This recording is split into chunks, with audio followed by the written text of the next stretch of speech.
Hai guys, berjumpa lagi bersama Kak Asma.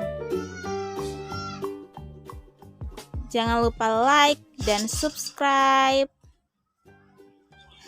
Selanjutnya yang kita bahas adalah pengertian model pembelajaran.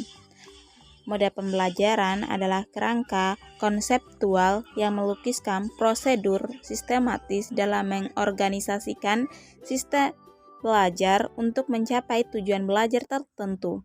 Menurut Trianto, model pembelajaran adalah suatu perencanaan atau suatu pola yang digunakan sebagai pedoman dalam melaksanakan pembelajaran di kelas atau pembelajaran dalam tutorial. Selanjutnya yang kita bahas ciri-ciri model pembelajaran. Menurut Kardi dan Nur dalam Ngalimun, model pembelajaran mempunyai 4 ciri. Yang pertama itu model pembelajaran merupakan rasional teoretik logis. Yang kedua berupa landasan pemikiran. Yang ketiga tingkah laku pembelajaran yang diperlukan agar model tersebut dapat dilaksanakan. Selanjutnya yang kita bahas jenis-jenis model pembelajaran HOTS IPA. Yang pertama itu ada problem based learning, yang kedua itu ada project based learning, yang ketiga ada discovery learning atau inquiry. Selanjutnya yang dibahas adalah model discovery atau inquiry learning. Model pembelajaran ini menyingkapkan atau penemuan adalah memahami konsep, arti, dan hubungan melalui proses intuitif untuk akhirnya sampai kepada suatu kesimpulan. Langkah-langkah model inquiry learning. Yang pertama itu pemberian rangsangan atau stimulation. Yang kedua pernyataan atau identifikasi masalah. Yang ketiga itu pengumpulan data. Yang keempat pengelolaan data. Kelima pembuktian. Yang terakhir menarik kesimpulan atau generalisasi. Model pembelajaran problem based learning merupakan pembelajaran yang menggunakan berbagai kemampuan berpikir dari peserta didik secara individu maupun kelompok. Tujuannya itu untuk meningkatkan kemampuan dan menyelesaikan masalah. Lanjutannya itu ada penginterogasian konsep. Selanjutnya keinginan dalam belajar. Terakhir mengarahkan belajar diri sendiri dan keterampilan. Selanjutnya yang akan kita bahas adalah karakteristik model BPL. Karakteristiknya itu terdiri dari pertama, masalah digunakan sebagai awal pembelajaran. Kedua, biasanya masalah digunakan merupakan masalah dunia nyata. Yang ketiga, masalah biasanya menuntut perspektif majemuk. Keempat, masalah membuat pembelajaran tertantang untuk mendapatkan pembelajaran. Kelima, sangat mengutamakan belajar mandiri. Keenam, memanfaatkan sumber pengetahuan yang bervariasi. Terakhir, pembelajaran kolaboratif, komunikatif, dan kooperatif. Selanjutnya yang akan kita bahas adalah kelebihan model BPL.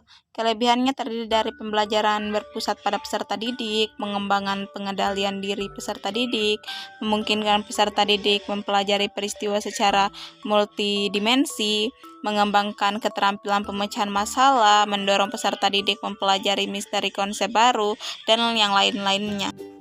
Selanjutnya yang akan kita bahas adalah model pembelajaran project based learning. Model ini adalah model pembelajaran yang melibatkan keaktifan peserta didik dan memecahkan masalah.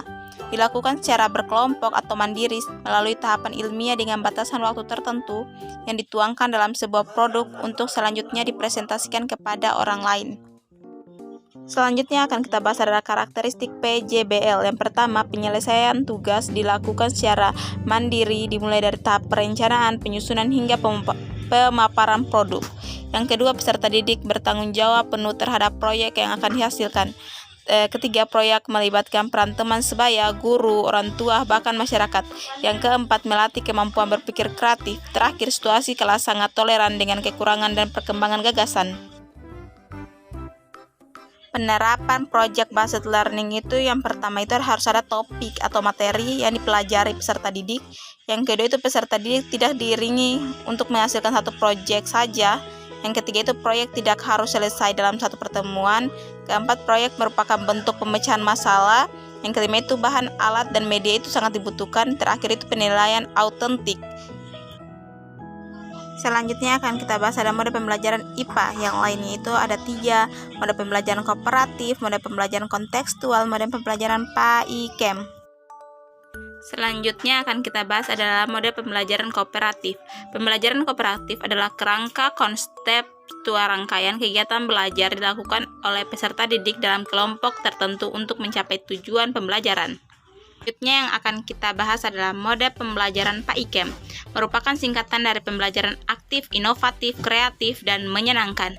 Pembelajaran ini dirancang agar membuat anak lebih aktif mengembangkan kreativitas sehingga pembelajaran bisa berlangsung secara efektif, optimal, dan pada akhirnya terasa lebih menyenangkan. Selanjutnya yang akan kita bahas adalah model pembelajaran kontekstual, merupakan model dengan konsep belajar yang membantu guru untuk mengaitkan antara materi yang diajarkan dengan situasi dunia nyata. Prinsip pembelajaran kontekstual adalah aktivitas peserta didik. Peserta didik melakukan dan mengalami, tidak hanya menonton dan mencatat. Model pembelajaran ini juga dapat mengembangkan kemampuan sosial peserta didik. Terakhir yang akan kita bahas adalah 7 komponen utama dari pembelajaran kontekstual.